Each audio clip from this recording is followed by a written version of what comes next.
This video will be about the topic of confidence intervals, which is based on the Business Statistics in Practice textbook. Before we continue with the main topic of confidence intervals, let's have a quick review of some important concepts from Chapter 7 about sampling distributions of the sample mean. So, as discussed in Chapter 7, a normally distributed population with a mean of mu and a standard dev of sigma has a sampling distribution of the sample mean with a mean of mu sub x bar and a standard deviation of sigma sub x bar, where the average of all the possible sample means, or mu sub x bar, is always equal to the population mean, while sigma sub x bar is equal to sigma over the square root of n if capital N over small letter n is at least 20, or if capital N is considered infinite. At the same time, a normal curve is used to model the sampling distribution of the sample mean, and this is based on the central limit theorem. And there it mentions that if the distribution of the random variable is normal, then the distribution of all sample means is exactly normal. While if the distribution of the random variable x is not normal, then as long as the sample size is large enough, then the sampling distribution of the sample mean, or the population of all possible sample means, follows an approximately normal distribution. Now, we also review a concept we discussed from chapter 3, which is about the empirical rule. And the empirical rule only applies to normal distributions. And according to the empirical rule, there are three intervals with fixed percentages based on the length of those intervals. So according to the empirical rule, if you get the interval one standard deviation from the mean, that interval contains 68.26% of all values of x. Now, if you get the interval two standard deviations from the mean instead, then that interval contains 95.44% of all values of x. And if the interval is 3 standard deviations from the mean, then the interval contains 99.73% of all values of x. Now, that was our interpretation before, and we also said that these are also considered as probabilities. Now, how do we interpret these proportions or percentages as probabilities? In the same example, if we randomly select one value of x, there is a 68.26% chance that the value will be inside the interval one standard dev from the mean. Or if I randomly select one value of x from the interval two standard deviations from the mean, then there is a 95.44% chance that the value will be inside that interval, and so on. So these percentages are not just proportions of x, but these can also be interpreted as probabilities. Now, we can also simplify that into these two equations. So as mentioned earlier, 95.44% of all values of x are inside the interval mu plus minus 2 times sigma. For example, if you have a population of fuel efficiencies where the average is known to be equal to 31, and if the standard dev of all fuel efficiencies is known to be equal to 1, then it means that we have an interval which is 2 standard deviations to the mean, which is 31 plus minus 2 times 1, or the interval 29 to 33. So that interval 29 to 33 contains 95.44% of all fuel efficiencies of the distribution. So if you have, for example, 10,000 different values for x, then it means that 9,544 of them are between 29 to 33. So that's how we interpret the empirical rule. Now, as a probability, our interpretation again was that if we randomly select one value of x out of all the numbers in the dataset, there is a 95.44% chance that x is inside the interval 29 to 33. So that was our interpretation of the empirical rule from chapters 4 and 6. Now, if we consider the car mileage case as an example, again, in this case, we have a car manufacturer who wants to determine if the company deserves a tax credit. So they want to know the average fuel efficiency of all their cars because that's the basis for the tax credit that can be given by the government.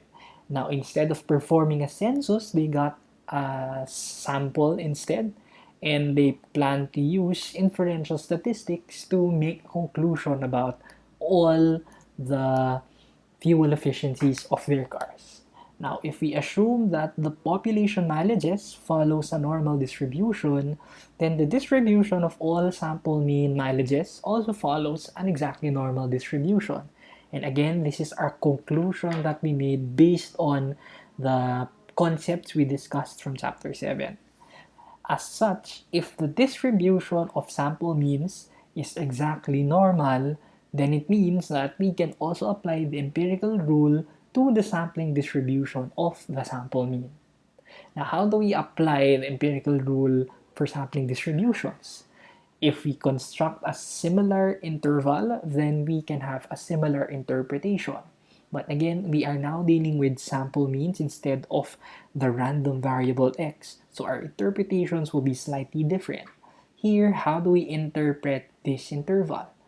This is the interval which is two standard deviations from the average of all possible sample means. So you have here mu sub x bar and sigma sub x bar, which are the means and standard deviation of all possible sample means. And here, according to the empirical rule, if you construct this interval, 95.44% of all possible sample means in the sampling distribution will be inside this interval. As such, in terms of probabilities, it means that if we randomly select just one sample mean out of all possible sample means, then there is a 95.44% probability as well that that sample mean you randomly selected is within this interval 2 standard deviations from the mean. So again, the interpretation is the same, it's very similar, it's just that we are now talking about sample means instead of individual values of the random variable x. So for the car mileage case, let's say we randomly select a sample of 5 cars, and for example, the average that we got from the 5 cars was 31.3. Now, in order to come up with the interval that was specified earlier, we need to have mu sub x bar and we need to have sigma sub x bar. Now, for example, we are given the value for sigma, which is 0.8.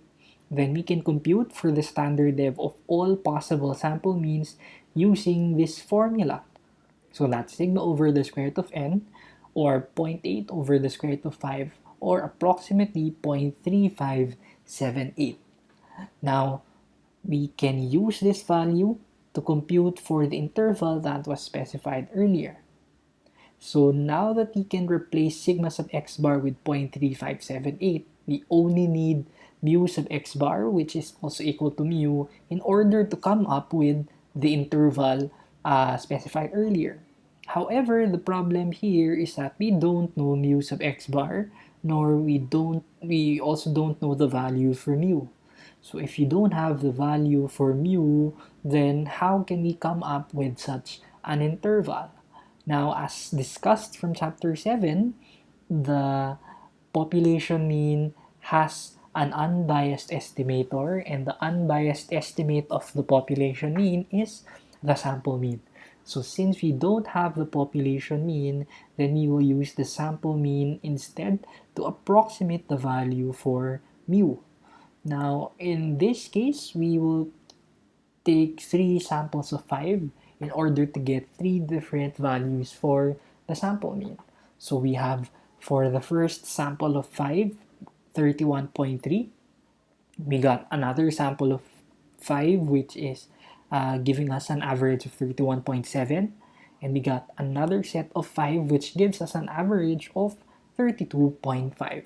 Now, given 3 different sample means, we can construct 3 different intervals. So if you plug in these values of x bar to the formula shown earlier, then we can have 3 different intervals. So those 3 intervals are shown here. So we have 3 values for x bar. So if you plug in each of those values, then we can come up with 3 different intervals. So we have 30.5845 to 32.0155. We also have 30.9845 to 32.4155 and 31.7845 to 33.2155. Now, assuming that the true population mean is equal to 31.5, or let's say it became possible to perform a census and we found out that the average of all values of x was actually 31.5, let's compare these 3 intervals to this value of mu. Now, the intervals that we constructed earlier are shown here. We have the first interval, 30.6 to 32. Next, we have 31 to 32.4. And we also have 31.8 to 33.2. Now, we can see here that among the 3 intervals, 2 of them contain the average of 31.5, while the last interval did not contain the actual average, which is 31.5. So we can try to make a generalization about all these intervals given this example. So again, we notice that the 3 intervals that we constructed did not contain the actual average in all cases. There were only 2 intervals that contained 31.5, and there was one that did not contain the population mean. Now, remember that we only got 3 sets of samples. So we only got 3 sets of 5, therefore we got 3 different intervals only. Now, if you construct a similar interval for all possible sample means, then you will have more intervals and you can get a more accurate description of the number of intervals that contain the population mean and the number of intervals that do not contain the population mean. Now, a generalization here is shown in this slide. If we construct all those possible intervals where the sample mean is the center, we will see that 95.44% of all those intervals will actually contain the population mean. As shown earlier, not all the intervals contained mu because only 95.44% of all such intervals should contain mu. As such, in terms of probabilities, it means that if we randomly select one interval out of all the possible intervals, there is a 95.44% chance that the interval contains the population mean. So that is our interpretation of the empirical rule as applied to this interval. Now, we saw that there is a 95.44% chance that the interval within 2 standard deviations from the sample mean will contain the true population mean. And that interval is an example of a confidence interval. It's different from our earlier discussion on tolerance intervals because tolerance intervals contain the population mean as the center. This one uses the sample mean as its center, so it's not considered as a tolerance interval, and this is considered as a confidence interval. At the same time, there is a confidence interval, and this confidence interval has a confidence level which is 95.44%. And as mentioned earlier, 95.44% is the probability that the interval contains the parameter mu, the population mean. And that's how we interpret the confidence levels. This refers to the level of confidence, how sure we are, how confident we are that the interval we constructed contains the actual population parameter. So in this case, our interval has a length of 2 standard deviations from the mean, which means that the confidence level is 95.44%. So the probability that the confidence interval will not contain the population mean is simply the complement of the confidence level, and we call that the significance level. And significance level is represented by the Greek letter alpha, which means that the confidence level is the complement, 1 minus alpha. So in the example earlier, if the confidence level was 95.44%, then the significance level is the complement, which is 4.56%. Now, these are just examples only. In more practical cases, the more commonly used confidence levels are 95% and 99%. Or equivalently, the commonly used significance levels are 5% and 1%.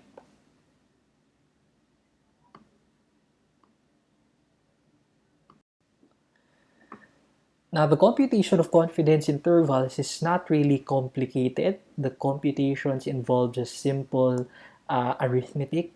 Now, the challenge normally in computing for confidence intervals is in picking the right formula that should be used. Now, in this chapter, I'll be discussing a couple of confidence interval formulas, and I'll focus on when they are appropriate to be used so that you can be able to construct your confidence intervals. Now, the first of the many formulas for confidence intervals is a z-based confidence interval for a mean. And the general formula is shown here. That's x bar plus minus z sub alpha over 2 times sigma sub x bar. And if we expand sigma sub x bar, this will be equal to sigma over the square root of n, giving us our first formula. So this is again the z-based confidence interval for a population mean. Now, as mentioned earlier, this formula can't be used all the time in all situations. This can only be used if all these four assumptions are satisfied.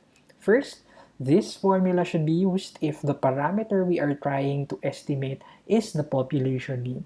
So if you are trying to describe the average of a population of values of a random variable, then you can use this. But if you are trying to describe the proportion instead, then this is not the appropriate formula for you.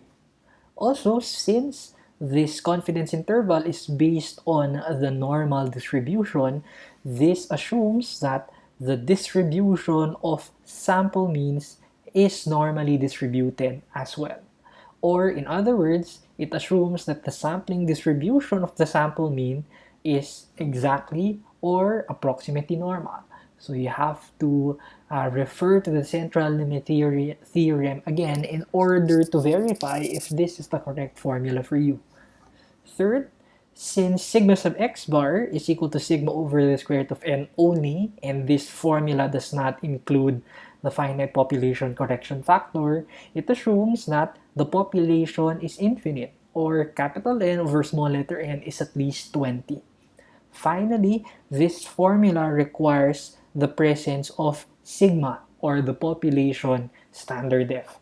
Now, if all these four assumptions are satisfied, then we can use this formula in order to construct a confidence interval for the population mean. Now, why does this z-score have to have a subscript of alpha over 2?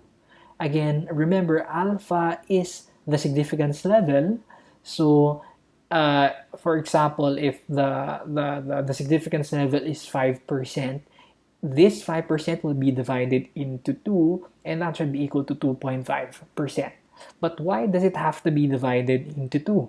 Because remember, the confidence level 1 minus alpha refers to the middle percentage.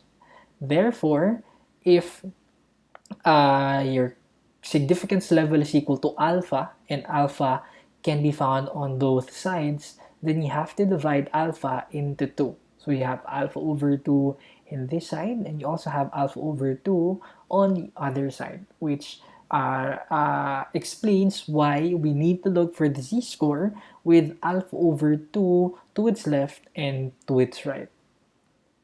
Now, before we start using the formula, let's have a simple exercise first in finding the value of z sub alpha over 2, which should be used in your confidence intervals. Now, this is something that we was already discussed in chapter 7, in chapter 6. So you need to recall how to find z-scores using the standard normal table. So for example, for a confidence level of 95%, the level of significance, or alpha, is equal to 5%. So in order to look for the corresponding z-score for a 95% confidence interval, just plug in this to the formula. So again, that's z sub alpha over 2, or z sub 0.05 over 2, or z sub 0.025. And if you recall how to find the z-score in the table, again, just look for 0.025 and its complement in the table, and you should get positive and negative 1.96.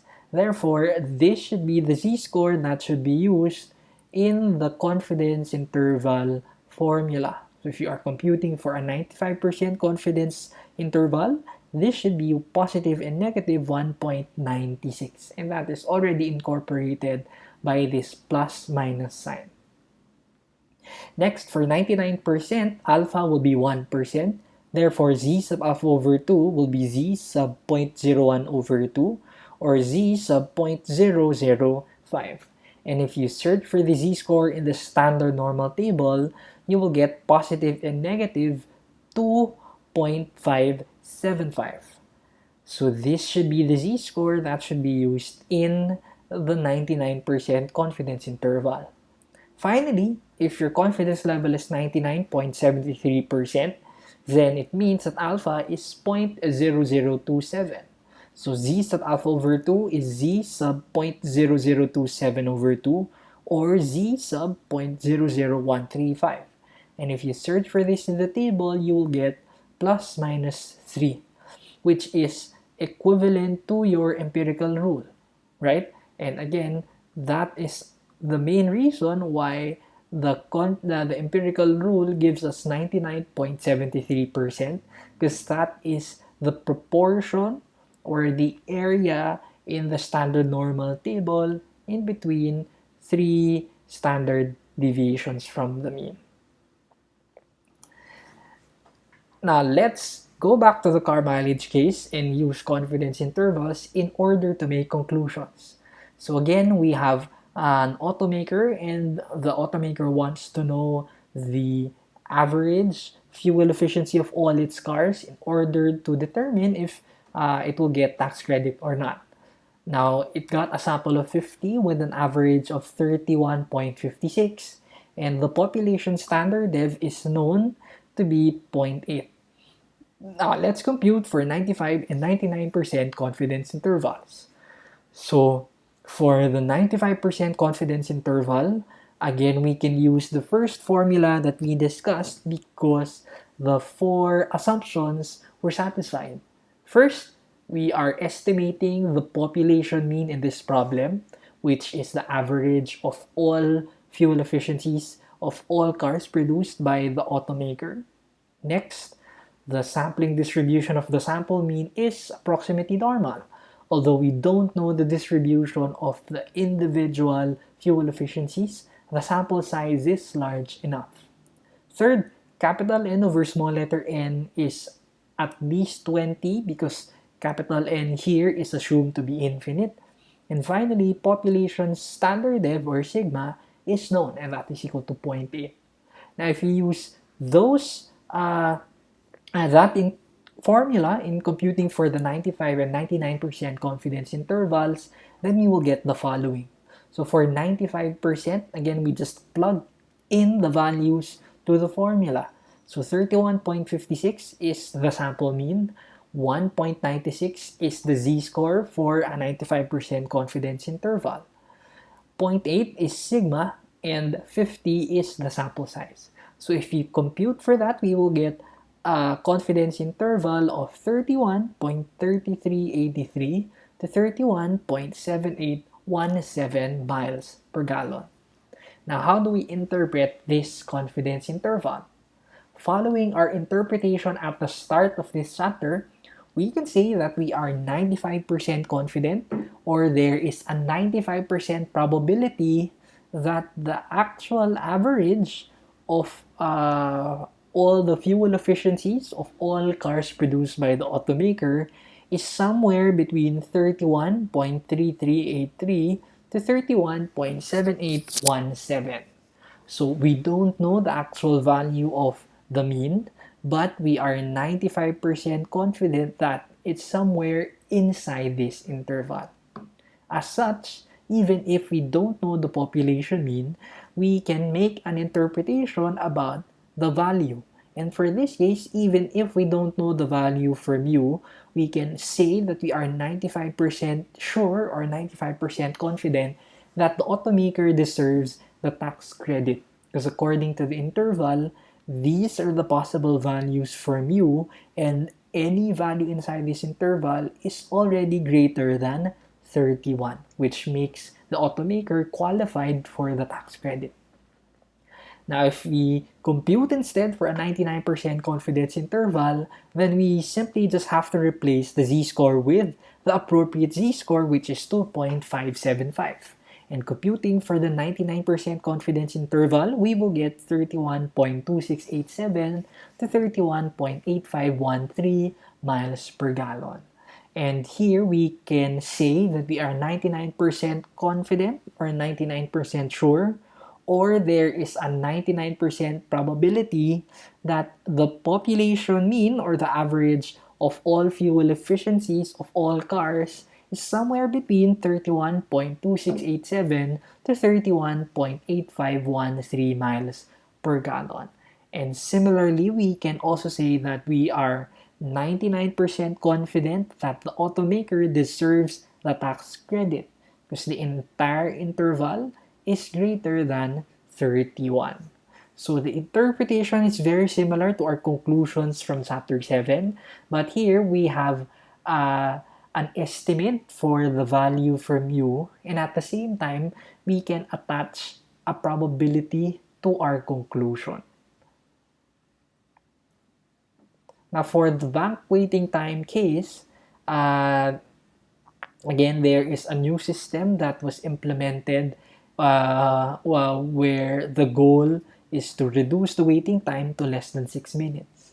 Now, in order to make a conclusion about the average waiting time of all the customers, the bank got a sample of 100 with an average of 5.46 minutes. And the population standard dev is again assumed to be 2.47.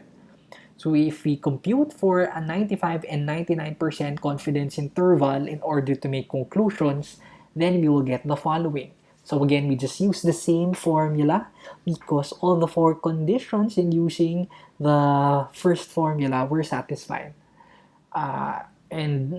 Computing for these intervals, we will get the following.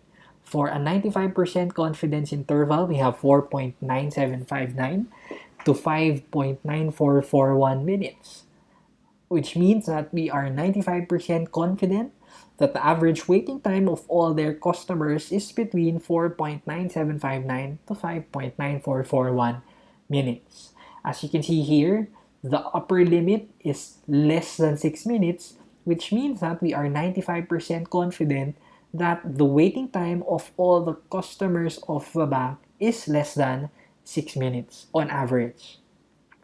Now for a 99% confidence interval, again, we just replace the z-score with 2.575, and now we will get an interval of 4.8240 to 6.0960 minutes, which means that we are 99% confident that the average waiting time of all the customers of the bank is in between 4.8240 minutes to 6.0960 minutes. And if you look at the upper limit, we can see that the average of the waiting times can be more than 6 minutes, which means that if we look at this interval only, then we are not 99% confident, or we are not 99% sure that the average waiting time of all the customers of the bank is less than 6 minutes. Therefore, we are only 95% sure that the waiting time of all the customers is less than 6 minutes. Now, for another case, we also want to make a conclusion about a bigger population, but here we are now referring to the mean breaking strength, or the average weight that the trash bags can carry before it breaks. So an independent laboratory has tested different trash bags and found that no 30-gallon bag currently on the market has an average of 50 pounds or more. So if the trash bag manufacturer wants to know if its trash bag is the strongest, then it has to show that the average breaking strength of all the trash bags is at least 50 pounds. Now, in order to show that, a trash bag manufacturer got a sample of 40, where the average breaking strength was found to be 50.575 pounds. And here we also assume that the population standard def is known, and that is equal to 1.65. Now, if we analyze this problem, we can also use the same formula for confidence intervals, because the four assumptions in using the formula are satisfied. First, we are estimating an average of the population, which is the average breaking strength of all trash bags produced by the manufacturer. Second, although we don't know the distribution of the breaking strengths of the trash bags, our sample size is large enough, that's greater than 30. Therefore, the sampling distribution of the sample mean is approximately normal. Third, we don't know the size of the population, but we can assume that it's infinite because it will keep on increasing. Therefore, the third assumption is also satisfied. And finally, sigma is known, which verifies why we can use the first formula to compute for confidence intervals here. So if you compute for 95 and 99% confidence intervals, then we can use the first formula and we will get the following. So for a 95% confidence interval, we have 50.0637 to 51.0863 pounds. Next, we have a 99% confidence interval, which is 49.9032 to 51.2468 pounds. So the interpretation of these intervals is the same. We are 95% confident, or there is a 95% probability that the average breaking strength of all the trash bags is in between 50.0637 to 51.0863 pounds. And we are 99% confident, or there is a 99% probability that the average breaking strength of all the trash bags is between 49.9032 to 51.2468 pounds. And if we look at these two intervals, we are only 95% confident that the trash bag is the strongest. Because if you look at this interval, the lower limit is still at least 50, but for 99% confidence interval, the lower limit can go lower than 50. So again, we are only 95% confident that the trash bag produced by the manufacturer is the strongest in the market. Now, as shown in our computations earlier, we only use the z-based confidence interval if the population standard deviation is known.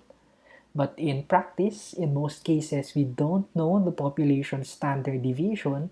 So in those situations, it's not appropriate to use the first formula. We can't use the z-based confidence interval for the population mean. And in those situations, instead of the first formula, we can use another formula which uses a different basis in order to make a conclusion about the population mean.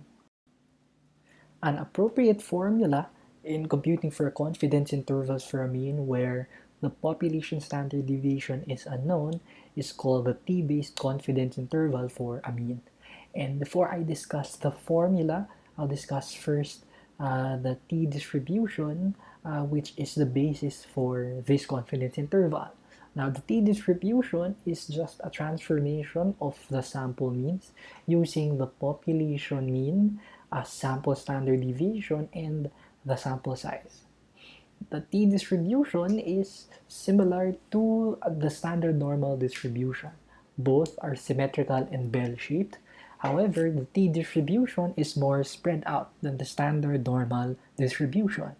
And this is because the spread of the t-distribution is also dependent on another factor called the number of degrees of freedom. Now, the concept of the degrees of freedom is a complicated statistical concept which will not be discussed today, but the degrees of freedom is is necessary for us to determine the correct t-score that should be used in the confidence interval. Now, the degrees of freedom is denoted by df, and for now, you just have to know that df is equal to n minus 1 for the t-distribution. Here in this slide, we have three different curves representing three different distributions. The one at the center, which is the blue curve, is the curve of the standard normal distribution. So this is the curve of the z distribution, where the one at the center is 0. Now, the black curve is the curve of the t-distribution having 19 degrees of freedom, while the red curve is the curve of the t-distribution having 4 degrees of freedom. Now, if we look at the two t-distribution curves, we can see that both of them are symmetrical and they're also bell-shaped. However, they are more spread out as compared to the standard normal distribution. And as we can see here, from the red curve to the black curve, as degrees of freedom increased from 4 to 19, we saw that the distribution of the t curve, or the curve of the t distribution, became less spread out. And in fact, if you keep on increasing degrees of freedom, we will see that the curve of the t distribution will actually approximate the standard normal distribution. So in order for us to increase the degrees of freedom, based on the formula for df, we simply have to increase the sample size in order to make the t distribution similar to the standard normal distribution. Now, the t distribution is characterized again by a symmetrical and bell-shaped distribution, and the values of the t distribution can be found in the t table. So this is a separate table from the standard normal table, and the t table contains the different t scores based on the value of alpha and the degrees of freedom. Now, unlike the standard normal table, the t table contains t scores, so the numbers inside are t scores and not probabilities, and the probabilities in the t-table are limited. The t-table can only give certain t-scores with limited areas to the right only. In fact, in the t-table that I will be providing you, there are only 7 possible values for alpha. You have 10%, 5%, 2.5%, 1%, 0.5%, 0.1%, and 0.05%. So we are only limited to these probabilities, and we can only try to approximate the area or the probability if the t-score is not found in the table. So to use the t-table, we just have to find the intersection of the area to the right and the degrees of freedom. So in this example, if we need to find the t-score for a sample size of 15 and a right-hand tail area of 0.025, first it means that the degrees of freedom is n minus 1 or 15 minus 1 or 14. Also, since the right-hand tail area should be 0.025, it means that we should be looking for t sub 0.025. So if you look for the intersection of t sub 0.025 and df14 in the table, you will find the t-score of 2.145. So that's how we use the table in order to get t-scores for the confidence intervals. And this is the formula for the t-based confidence interval for the mean. That's x bar plus minus t sub f over 2 times s over the square root of n. So the pattern is very similar to our first formula, but we can see two slight changes here. Instead of a z-score, we now use a t-score, and instead of sigma, we only have s. This formula again cannot be used all the time. This can only be used if the assumptions in using this formula are satisfied, which are the following. First, similar to the first formula, we should be estimating the average of a population. Next, the sampling distribution of the sample mean should also be normal because the t-distribution follows a normal distribution as well. Also, since the formula does not use the finite population correction factor, this assumes that capital N over small letter n is at least 20. And finally, the only difference in the assumptions to this formula compared to the assumptions to the first formula is in terms of the presence of sigma. Here, if the population standard dev is unknown, then this is the appropriate formula. So if the first three are satisfied, the last one, the presence of sigma, will determine the correct formula if it's the z-based or the t-based confidence interval.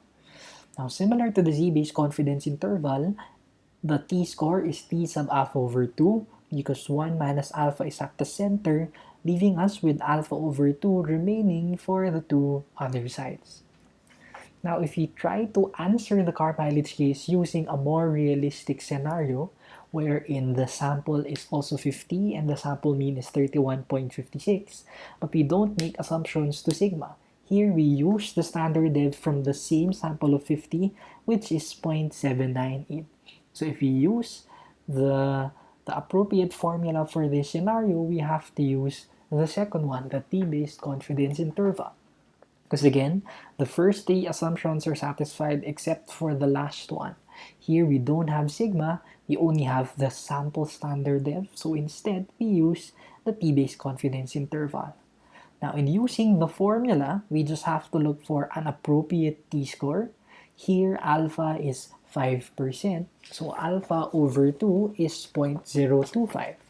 And this problem is based on a degrees of freedom of 49.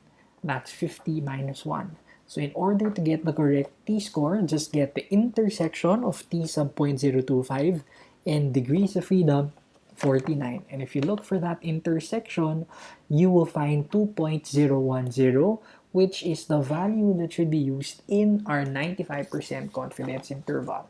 And if you plug in all those values to this formula, you will get the interval 31.3332 to 31.7868 miles per gallon.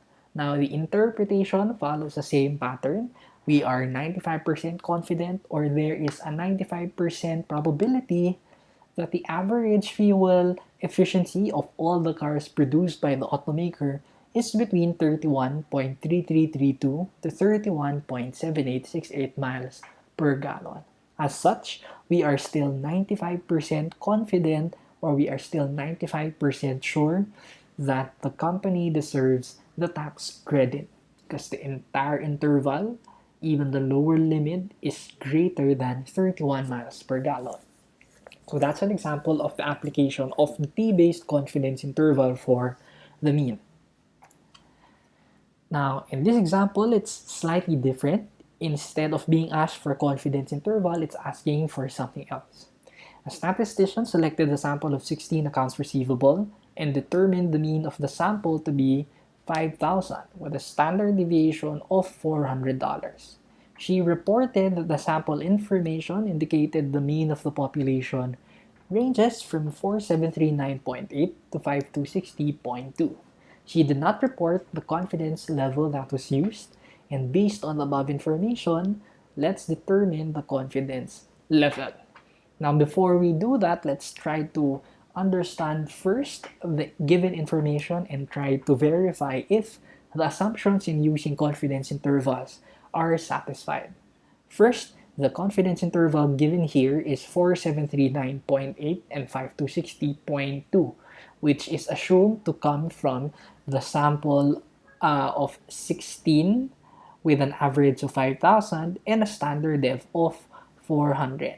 So the standard dev here is not sigma but the standard dev of the sample, making this just S and not sigma. Now, the problem makes it seem like this interval is a confidence interval and we have to look for the confidence level. But if this was a confidence interval, it means that the assumptions in using the confidence interval formula should be satisfied. Now, between the first two formulas we discussed, it seems like the appropriate one to be used for this problem is the second one because we don't have sigma. Now, let's verify if the assumptions in using the second formula are all satisfied. First, are we estimating the average of a population? In this problem, yes, we are estimating the average of all accounts receivables. Next, is the distribution of all sample means normal? In this case, we don't know the distribution of all accounts receivables. And at the same time, the sample size is not large enough. It's only 16. Therefore, according to the central limit theorem, the distribution of all sample means is not normal. So in this case, we are actually violating the second assumption in using the t-based confidence interval, which means that this interval, although this is something that was computed based on that formula, is actually not considered as a confidence interval because the assumptions in using the formula were violated. Therefore, if this is not considered as a confidence interval, then what should be its confidence level? Since it's not a confidence interval, then the interval does not have a confidence level. We cannot approximate the probability that the population mean is inside the interval because it's not a confidence interval. So that should be the simple answer to this one. There's no need to make a computation because again, this is not a valid confidence interval in the first place. However, if we add one sentence or one statement to this problem will become solvable. If we add this statement where we assume that the population of all accounts receivables is normally distributed, it's now possible for us to make an interpretation because we can now say that the distribution of all sample means is exactly normal.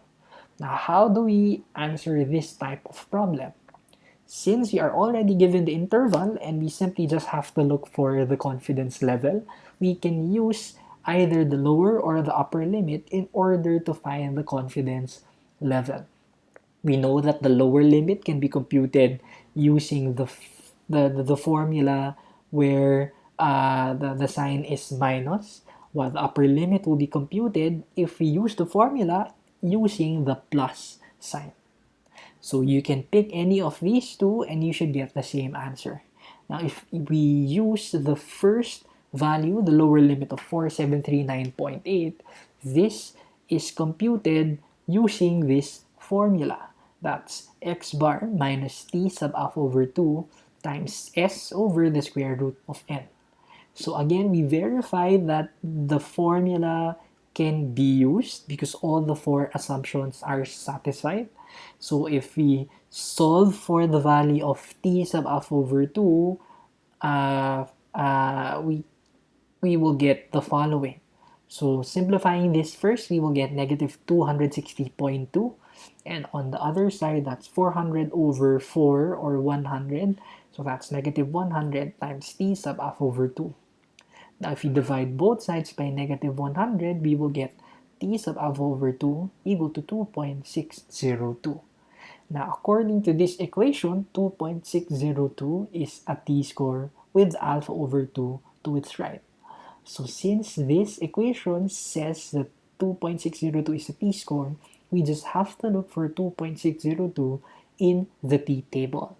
Now we don't have to look for this in the entire t-table, we just have to look for this in the appropriate degrees of freedom, which is 16 minus 1 or 15. And if you look for 2.602 in the row DF15, you will find 2.602, the exact t-score, under t sub 0.01, which means that 2.602 is the t-score with 1% to its right with the degrees of freedom of 15. So given this equation, we can say that 1% is not alpha, but that is alpha over 2. Therefore, alpha should be equal to 2%, making the confidence level or the confidence coefficient of the confidence interval 98%. So this interval is actually the 98% confidence interval of all of the average of all accounts receivables. Now we have another formula for confidence intervals, which is the z-based confidence interval for a population proportion. Now, similar to the first two intervals, this can only be used if certain assumptions are satisfied. So this formula, p hat plus minus z sub alpha over 2 times the square root of p hat times 1 minus p hat over n can only be used if all these are satisfied. First, instead of an average, we should be estimating the proportion of a population, or that's denoted by pi. Next, since the formula uses z sub alpha over 2, it assumes that the distribution of all possible sample proportions, or the sampling distribution of the sample proportion, is normal. Now, according to the central limit theorem from chapter 7, for proportions, the distribution of p hats is considered to be a proximity normal if n times pi and n times 1 minus pi are both at least 5. However, here, we don't make any assumptions to the value of pi, and instead we use the unbiased estimate for pi, which is p hat, in order to estimate if the sampling distribution of the sample proportion is a proximity normal. Now we should be checking these two equations, n times p hat and n times 1 minus p hat, for us to determine if the sampling distribution is a proximity normal. And finally, since the formula does not use the finite population correction factor, this also assumes that capital N over small letter n is at least 20. So in this example, we have a survey of 1,000 people, wherein 420 are opposed to the tax increase. Construct a 95% confidence interval for the proportion of the people opposed to the tax increase. So we want to know if we are 95% sure that the population percentage or proportion is greater than 40 or 35%. Now, before we use the formula, again, we have to clarify if we can actually use the third formula. Now, here we are asked to compute for the confidence interval for those who are opposed. So we are looking at this particular proportion, which is the proportion of the population who are opposed. Now, we don't have data from all the members of the population. We only have a sample of 1,000, wherein 420 are opposed. So if this is your sample size and 420 of them are opposed, we can estimate the proportion of those who are opposed from the sample, which is 420 over 1000 or 0.42. And we will use this in order to verify the assumptions. So again, we are estimating the proportion of the entire population who are opposed to the tax increase. So the first assumption is satisfied. Next, we will check n times p hat and n times 1 minus p hat. N is 1000, p hat is 0.42. And if you compute for these two, we will get 420 and 580. Both are clearly greater than 5, so we can say that the distribution of all possible sample proportions with the sample size of 1000 is approximately normal.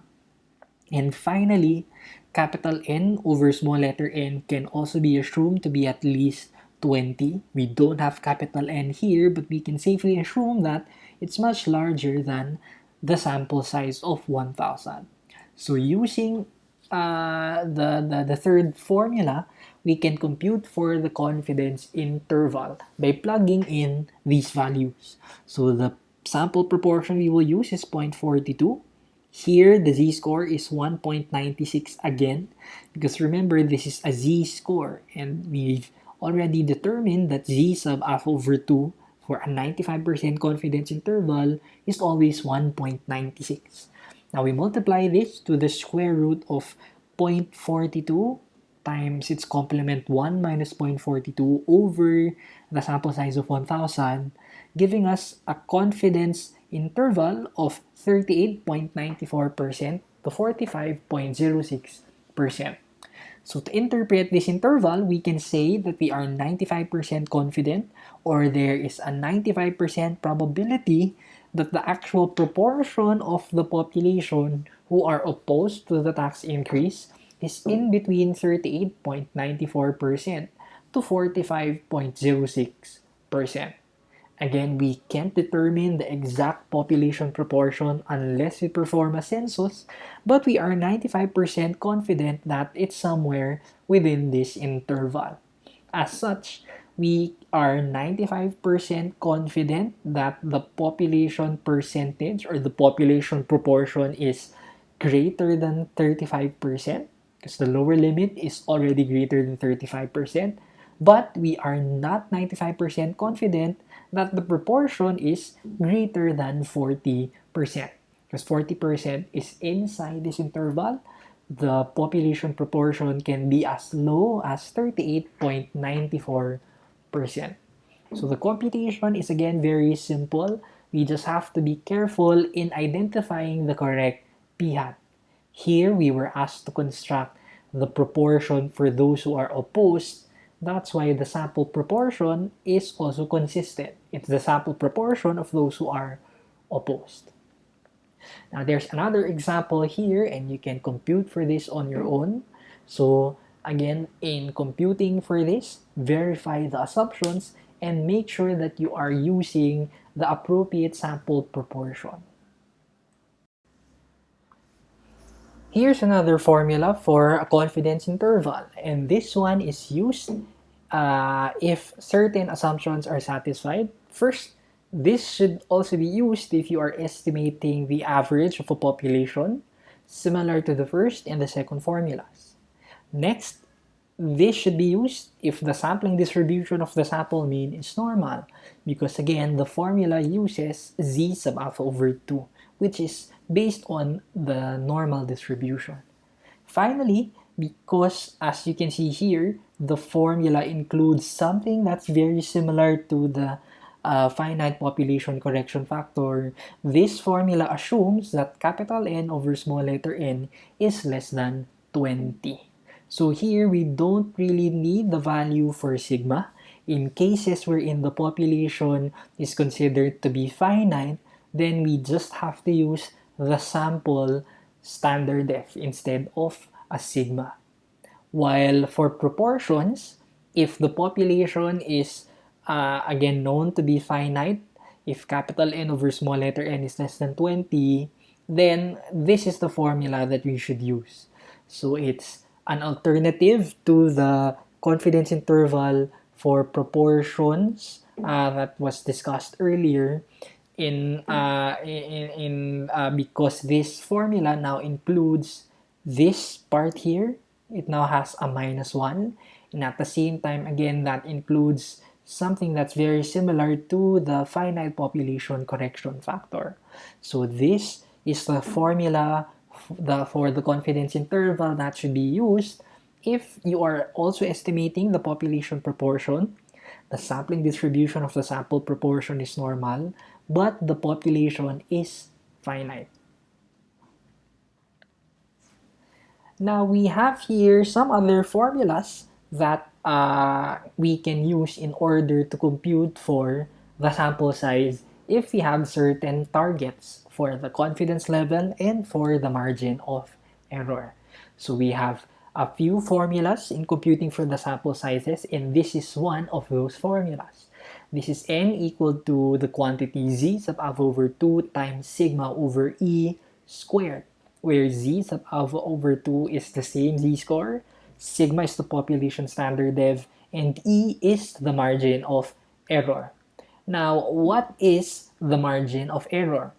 If we go back to the first formula for confidence intervals, that's the z-based confidence interval for the mean, we have x bar plus minus z sub alpha over 2 times sigma over the square root of n.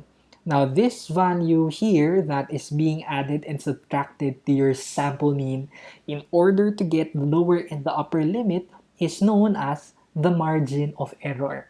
So this part here that is being added is called the margin of error. So if we equate the product of these two quantities, we will get the margin of error, and we can manipulate this equation in order to come up with the formula for n. So multiplying both sides by the square root of n, we will get this, and then square root of n will disappear on this side. Also, we can divide both sides by e to isolate n in this side. So now we will have square root of n equal to this, and to make this just equal to n, we will get the square of both sides, leaving us with the same formula that we got earlier. So again, this is the formula that is used if we want to estimate the sample size necessary in order to reach a target confidence level based on alpha over 2 in this formula, and if you have a target margin of error. So in this example, we are asked to determine the sample size that is needed to obtain a 95% confidence interval for the mean protein content of meat being sold at a local market if the estimate is to be within 2 pounds of the true mean value. Now we have to assume that the population variance is 49 pounds. Now, in this problem, we have to use the formula that was shown earlier because we have the population variance, or similarly, we have the population standard def. In fact, in using the first formula, we just have to check the similar assumptions with the first z-based confidence interval, because the formula for n was based on that formula. So here we are estimating the average of a population, the sampling distribution should be normal, and the capital N over small letter n should be at least 20, and finally sigma should be known. So using the first formula, we just have to plug in the values. So we are asked for a 95% confidence interval. So again, the z-score should be 1.96. Next, sigma is known. That's based on the population variance of 49. So sigma should be 7. And finally, the margin of error is given. That should be 2. So the margin of error here is 2. And if we compute for n, we will get 47.0596. However, we have to round this up to the nearest integer, because remember, this is asking for a sample size, which always should be an integer. And here it has to be rounded up and not round off, because we know that it's always better if the sample size is bigger. So in this case, we need to have a sample size of 48 in order to reach a 95% confidence level with the margin of error of 2. Now, in cases where the population standard dev is known, an alternative formula is shown here. Here, this is now based on the second confidence formula, the t-based confidence interval for the population mean. So this uses t sub f over 2 and s instead of z and sigma. So in this example, if you are doing a study on the average length of time that a student spends browsing the internet, and if you want to know the sample size needed to get a 99% confidence interval with a margin of error of 1.5 hours,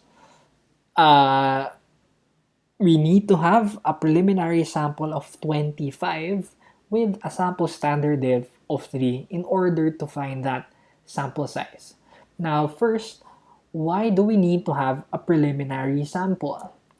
If we go back to the formula, this formula requires a value for S. And remember, S is the sample standard dev. This can only be determined if you have a preliminary sample. So you need to have a preliminary sample in order to have a value for S. And at the same time, we need a preliminary sample because we are required to use a t-score in the formula. And we know that t-scores depend on alpha, and at the same time, they also depend on degrees of freedom. So if you don't have a preliminary sample, then you won't be able to identify degrees of freedom that should be used for the t-score, which again explains why we need to have a preliminary sample if the population standard dev is unknown. So using this formula to this problem, we will get this answer. So the t-score that should be used is 2.797. That is based on an alpha of 1%, which is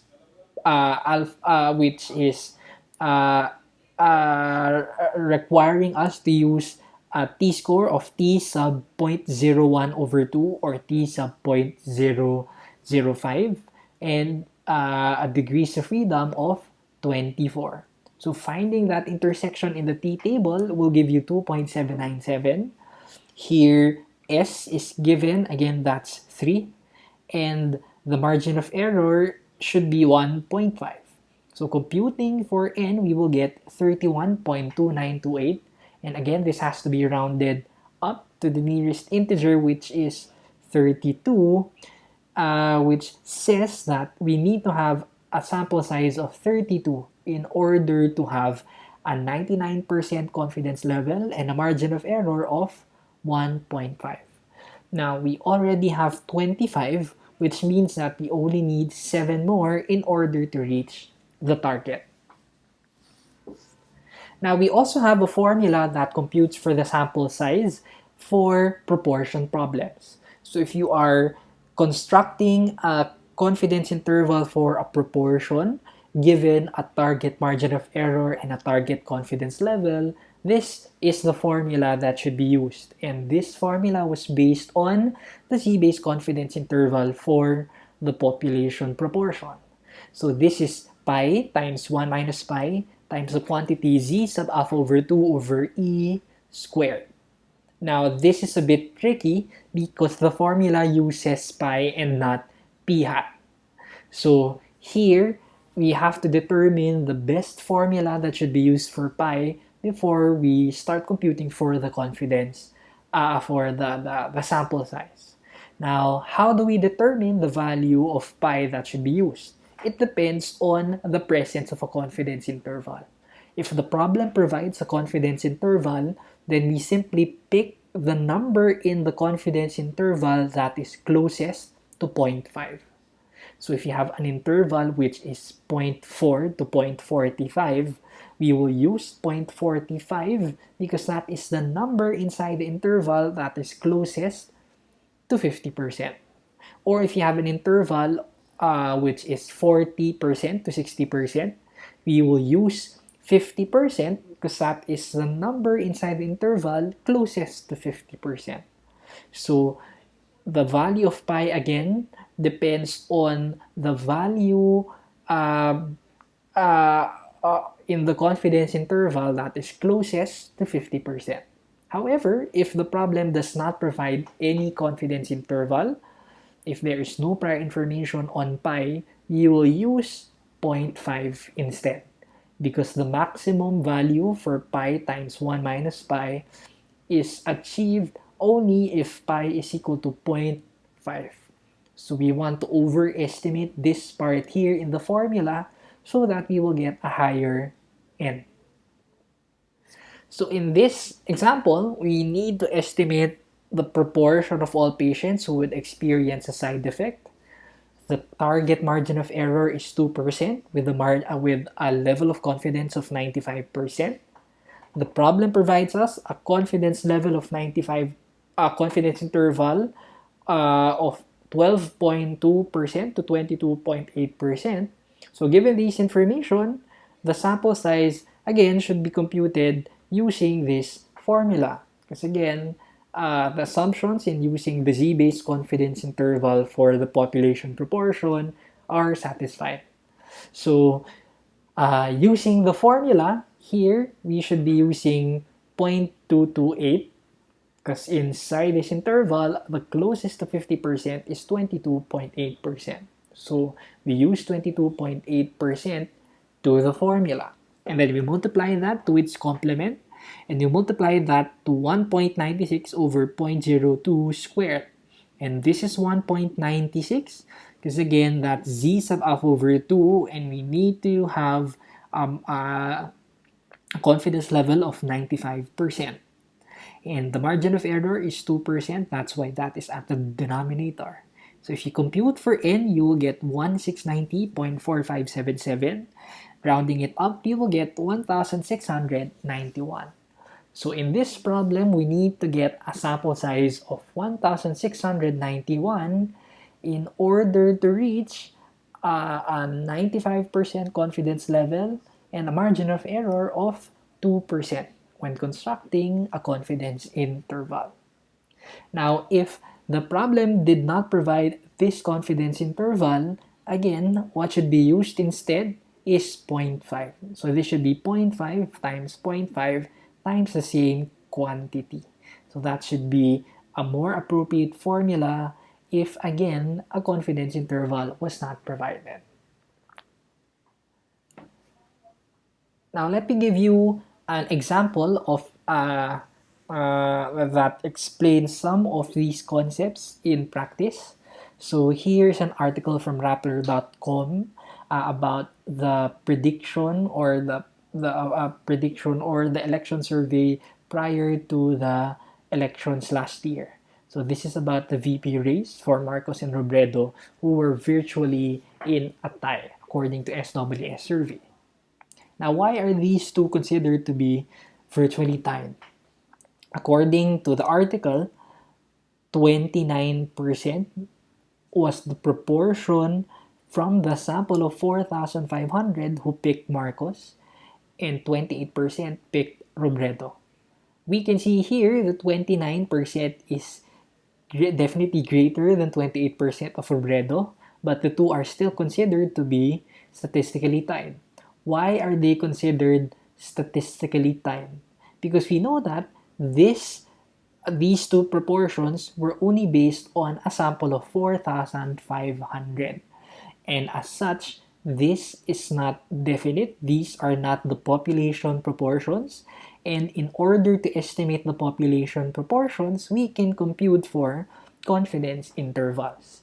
Now, if you compute for a confidence interval here using these sample proportions, you will get two different intervals with the two intervals overlapping.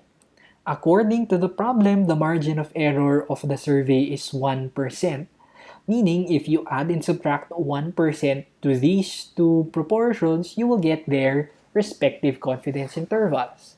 Meaning for Marcos, the confidence interval is 28 to 30%, while for Robredo, the confidence interval is 27 to 29%.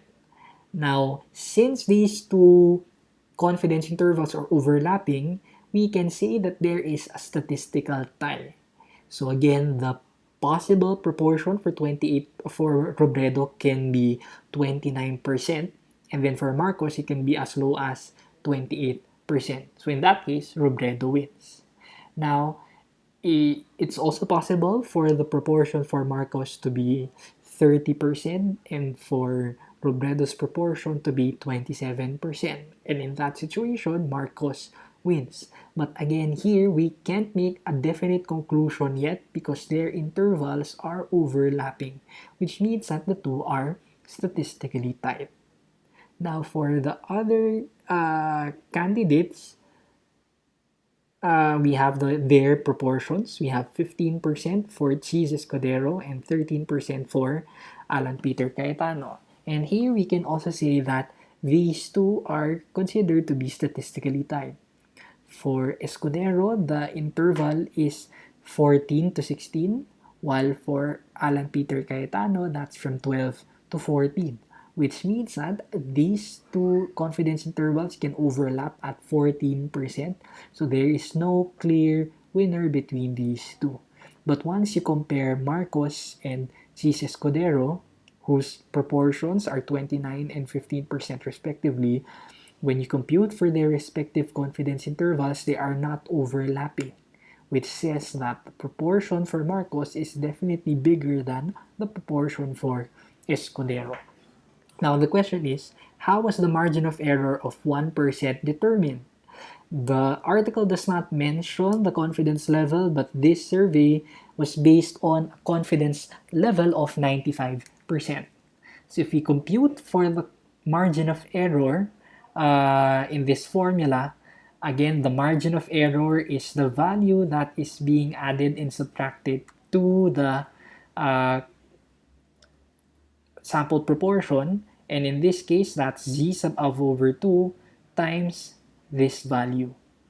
Now, if that uses a 95% confidence level, then the z-score here should be 1.96. So that's 1.96 times this quantity. And again, we maximize this quantity by using 0.5.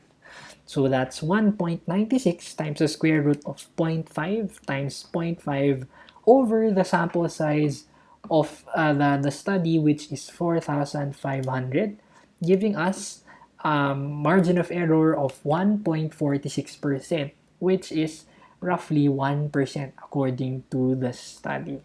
So that's how we interpret these kinds of articles that we see online about election surveys. And again, this is very much connected to the concept of confidence intervals, confidence levels, and margins of errors.